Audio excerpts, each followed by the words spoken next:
can jeopardize the landing performance and in fact increase it probably by 50%. The International Civil Aviation Organization recommends that every airport have a 300-meter safety zone at the end of runways that handle international planes. Canadian standards are a little less strict. They call for a 60-meter overrun area and recommend another 90 meters on top of that.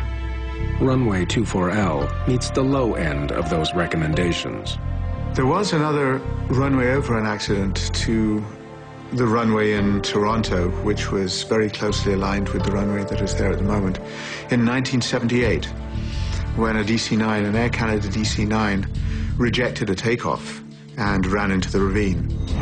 Well, the plane started to brake, and then there was just nothing, and then we dropped over the edge. There was about a 50-foot drop, I guess, at the end of the runway. We just went over the top, and then there was a heck of a bang, and people and seats all over the place.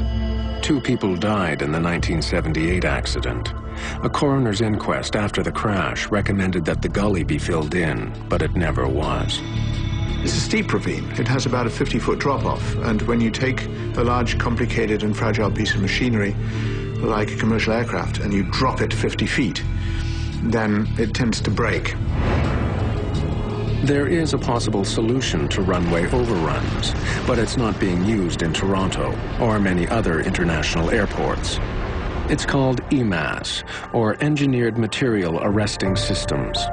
It's a form of artificial stone or artificial gravel, which has a certain depth. And anybody who's ridden a bicycle into a gravel pit knows that a bicycle stops very quickly, and it can be almost impossible to pedal it out. And the same thing happens to airplanes. Several airports in the U.S. use the system, but most international airports do not. It's very much more effective than friction braking, and it's certainly incomparably more effective than thrust reverse and spoilers. And any one of these systems, when properly engineered, can stop a large airplane, no matter what the runway surface conditions, in a very short distance. We have to evacuate now! But one vital air safety guideline was met when Flight 358 crashed.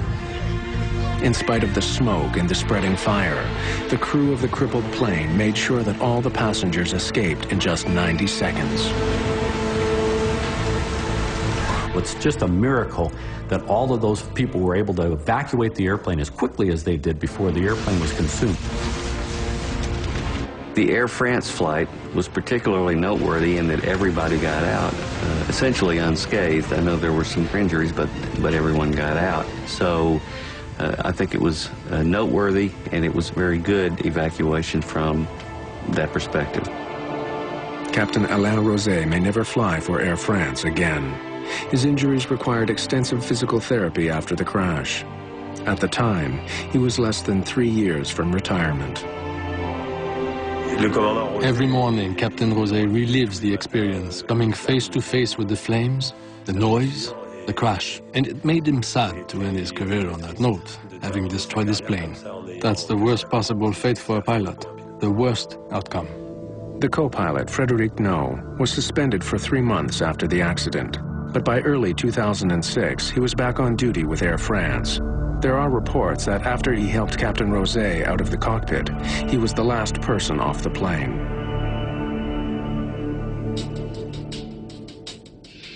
Like the crew, the passengers continue to deal with the aftermath of the crash.